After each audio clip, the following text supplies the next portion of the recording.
It was Christmas night, 1996, in the quiet suburban town of Boulder, Colorado. Twinkling lights lined snow-covered roofs, and the air buzzed with the warmth of holiday cheer. At 755 15th Street, a grand Tudor-style home belonging to the affluent Ramsey family glowed with festivity. Inside, 6-year-old JonBenét Ramsey, blonde, blue-eyed, and with the sparkle of a pageant queen, had spent the evening with her family. Father John, Mother Patsy, and 9-year-old brother Burke. JonBenét was a child who seemed born for the spotlight. A miniature starlet in satin dresses and tiaras, she'd captured trophies in beauty pageants and the hearts of many in Boulder. Yet behind the dazzling image was a typical little girl, curious, spirited, and craving the simple joy of a bedtime story. But by the next morning, December 26, 1996, joy turned to tragedy. At 5:52 a.m., Patsy Ramsey dialed 911 in a state of panic, her voice trembling as she told the dispatcher that her daughter was missing and a ransom note had been found. The note was a bizarre and crucial piece of evidence. Written on a notepad from inside the house, it was 2.5 pages long, highly unusual for ransom demands. It demanded $118,000, the exact amount of John Ramsey's Christmas bonus that year. The note read, "We are a group of individuals that represent a small foreign faction. If we catch you talking to a stray dog, she dies." Investigators were baffled. The letter sounded theatrical, like something out of a bad spy novel. Its tone shifted from threatening to oddly polite. No fingerprints were found.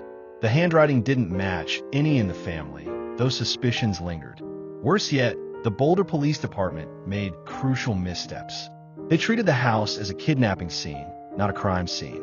Friends and neighbors were allowed to enter the home that morning, potentially contaminating evidence. For hours, JonBenét was assumed to have been abducted.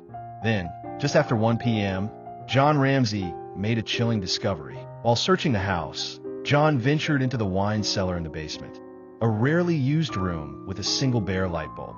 There, covered in a white blanket, lay the lifeless body of JonBenét. Her mouth was covered in duct tape.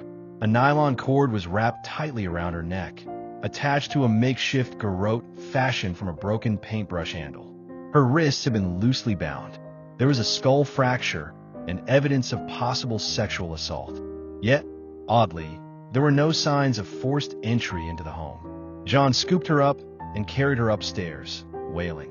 Paramedics arrived to a scene of utter confusion. What had begun as a missing persons case had now become a homicide. But the clock was already working against the investigation. News of the murder spread like wildfire. The idea that a child could be murdered in her own home, on Christmas, no less, shook Boulder to its core. Rumors swirled. Was it an intruder? A stalker? A family member? The Ramseys hired lawyers, PR firms, and private investigators. They declined formal police interviews in the early days, citing media pressure and fear of bias. The Boulder police, inexperienced in high-profile homicide investigations, clashed with the district attorney's office, which seemed to take a softer stance toward the wealthy Ramseys. Early suspicions landed on the family. Why was there no sign of forced entry? Why was the ransom note written inside the home, using the family's own pen and paper? Why did Patsy allegedly call 911 so quickly before thoroughly checking the house? And why would an intruder take the time to write a rambling letter and stage a body in the basement? The questions were endless, and so were the theories. Media outlets across the country turned the Ramseys into the center of a media storm. Patsy, with her pageant mother persona, became the focus of intense scrutiny. Some pointed to a theory that JonBenét had wet the bed that night, and in a moment of rage, Patsy accidentally caused her death, then staged the scene. Others looked to Burke Ramsey, the older brother. Though he was only 9 at the time, some armchair detectives believed he might have struck his sister in a fit of jealousy, with the parents covering it up to protect him. The Ramseys denied all allegations. They appeared on television, pleading for help and denying involvement. "There is a killer out there," John Ramsey told CNN. "Someone who took our daughter's life, and that person needs to be brought to justice." Still, the public wasn't convinced. Polls showed most Americans believed the parents were hiding something. But without concrete evidence, there were no arrests, no charges, only silence and speculation. As years passed, new theories emerged. Some believed the killer had entered the home through a basement window, previously found slightly ajar. Investigators noted that cobwebs on the frame appeared undisturbed, casting doubt on this entry point. DNA evidence became a focal point in the early 2000s. In 2008, new forensic tests identified unknown male DNA on JonBenét's underwear, DNA that did not match any family member. This prompted the Boulder DA's office to publicly exonerate the Ramsey family. Still, critics argued that the DNA sample was too minuscule to be definitive and could have been the result of contamination during manufacturing. Enter the theory of the unknown intruder, someone perhaps obsessed with JonBenét. A neighbor? A pageant fan? A rogue predator? Several suspects were investigated, but none conclusively tied to the murder. In 2006, 10 years after the murder, a man named John Carr confessed to killing JonBenét.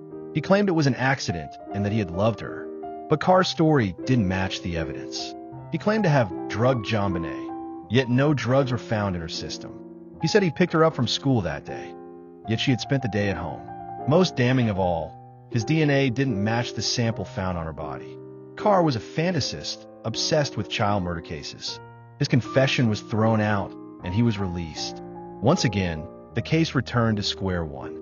Despite the countless hours spent by detectives, profilers, and journalists, the JonBenét Ramsey case remains one of America's most haunting cold cases. A mystery layered in contradictions and shadows. Who wrote the ransom note? Was it written as a distraction? Why was JonBenét's death so carefully staged? Could the DNA evidence lead to someone completely unknown? Did law enforcement's early mistakes destroy the chance for justice? JonBenét was buried in Georgia, next to her half-sister Elizabeth, who had died in a car crash years earlier. A tombstone reads simply, JonBenét Patricia Ramsey, August 6, 1990 to December 25, 1996. Love, joy, peace. But peace is exactly what the case has never found. Today, nearly 3 decades later, JonBenét's image is still frozen in time. The smiling beauty queen in glittering gowns, forever 6 years old. Her story has inspired countless documentaries, books, podcasts, and online investigations. The case also changed how America views child pageants, parental roles, and media sensationalism. It highlighted the deep flaws in the justice system when wealth, public scrutiny, and tragedy collide. To this day, detectives, citizen sleuths, and internet forums continue to analyze evidence and chase theories. Some believe the answer lies in retesting the DNA with modern technology. Others believe the killer has long since disappeared into anonymity.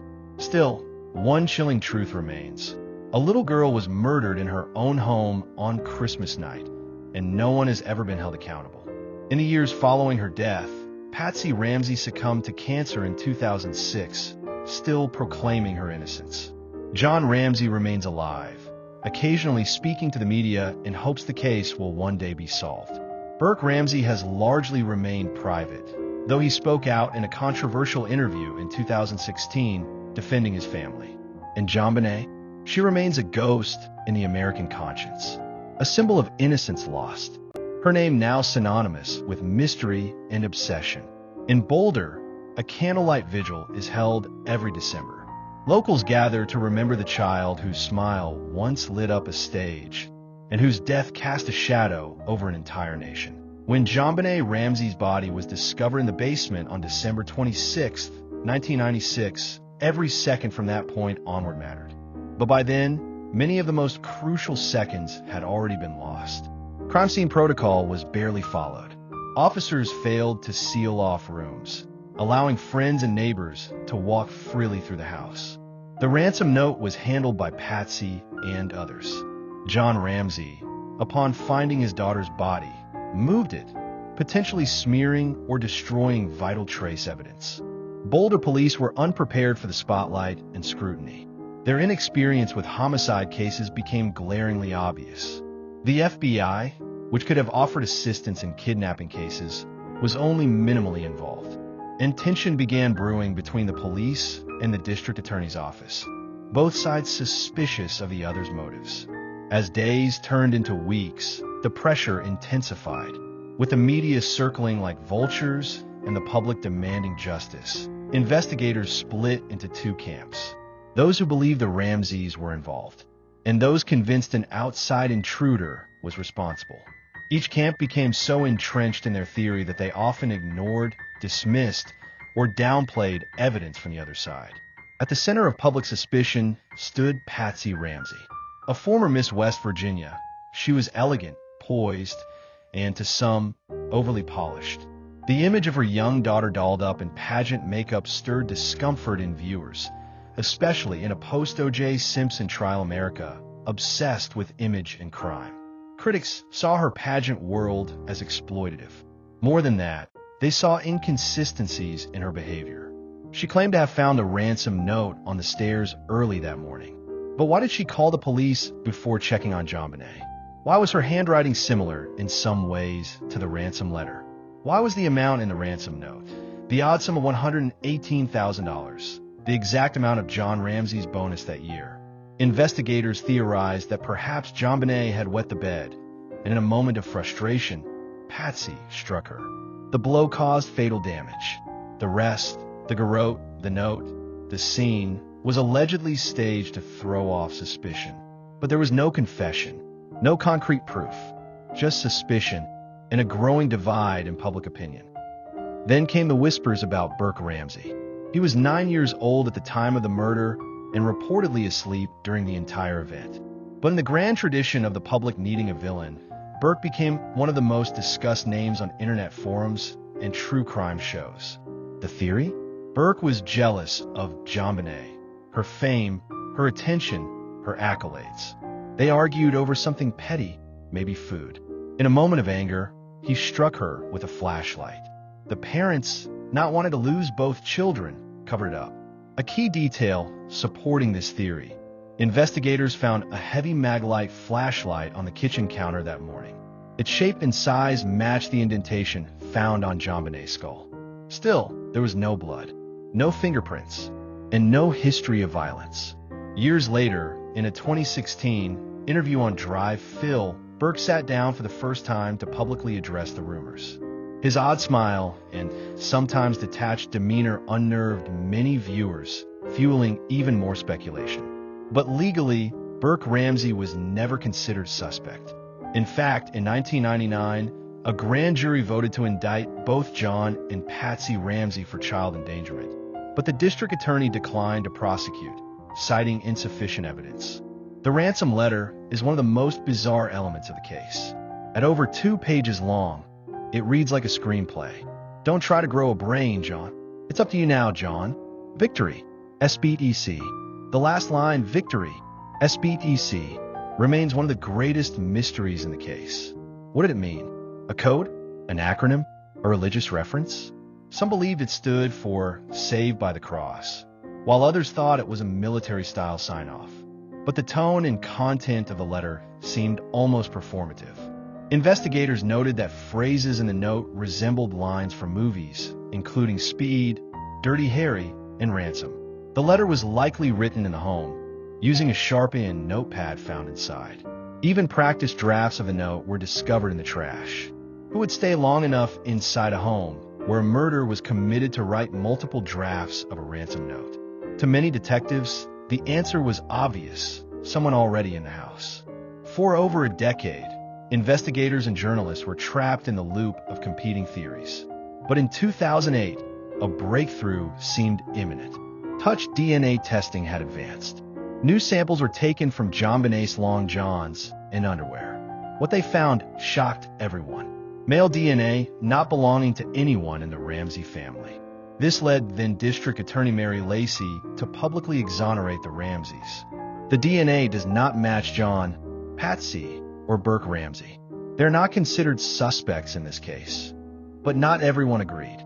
Critics pointed out that the DNA could have come from factory contamination, e.g., from a worker who handled the fabric before it reached the Ramseys' home. The Boulder Police Department, embarrassed and furious at being left out of that decision, reasserted their control over the case. The war between law enforcement and prosecutors had further derailed the case, and no arrests were ever made. Over the years, multiple other suspects were considered. 1. Bill McReynolds, the neighborhood Santa Claus, a gentle older man who had played Santa at the Ramseys' Christmas parties. He reportedly brought JonBenét a special gift and had a strange fondness for her. His wife had written a disturbing play about a girl being kidnapped and murdered. Though suspicious, he was cleared by DNA. 2. Gary Oliva, a local sex offender. Arrested for child pornography, Oliva had a photo of JonBenét in his backpack when caught. He allegedly confessed to her murder in a letter, but then recanted. His DNA did not match. 3. John Carr, the false confessor. In 2006, Carr told authorities he was with JonBenét when she died. He described details that had not been released publicly. But when DNA testing was done, it ruled him out completely. His confession was deemed fantasy. Despite hundreds of interviews and multiple grand juries, no charges have ever stuck. Suspects came and went, but no one has ever stood trial. The JonBenét Ramsey case became one of the first true crime media phenomena in America. Before Reddit threads, TikTok detectives, and YouTube crime channels, JonBenét's face dominated tabloid covers, primetime specials, and nightly news. The mix of wealth, childhood innocence, and unanswered questions created a case that was part tragedy, part spectacle. Every few years, new specials air with never-before-seen evidence. Books are published with exclusive insights. Online forums argue over every tiny detail, from the basement window grate to the pineapple in the kitchen. JonBenét, in her rhinestone crown and pageant smile, became more than a victim. She became a symbol of America's obsession with mystery and media-driven justice. In 2022, the Boulder Police Department announced they were working with advanced DNA laboratories to retest all forensic material using next-generation sequencing technology. New hope, new science. Could the killer's DNA finally be identified? Yet, as of 2025, no arrests have been made. No new public suspects have been named. The DNA evidence still sits in an FBI database, waiting for a match. The longer the case remains unsolved, the more likely it is that someone has gotten away with murder. In the final analysis, the murder of JonBenét Ramsey remains not just unsolved, but almost unsolvable. Too many errors, too much time passed, too many theories, and not enough facts. For every candle lit in her memory, 100 new questions are whispered in the dark. Was the killer a stranger in the night, or someone already home? Was justice ignored or forever lost? What is certain is this: a 6-year-old girl was taken from the world far too soon. She should have grown up, laughed, loved, and lived. But instead, she became a case file, a cover story, a tragedy frozen in time.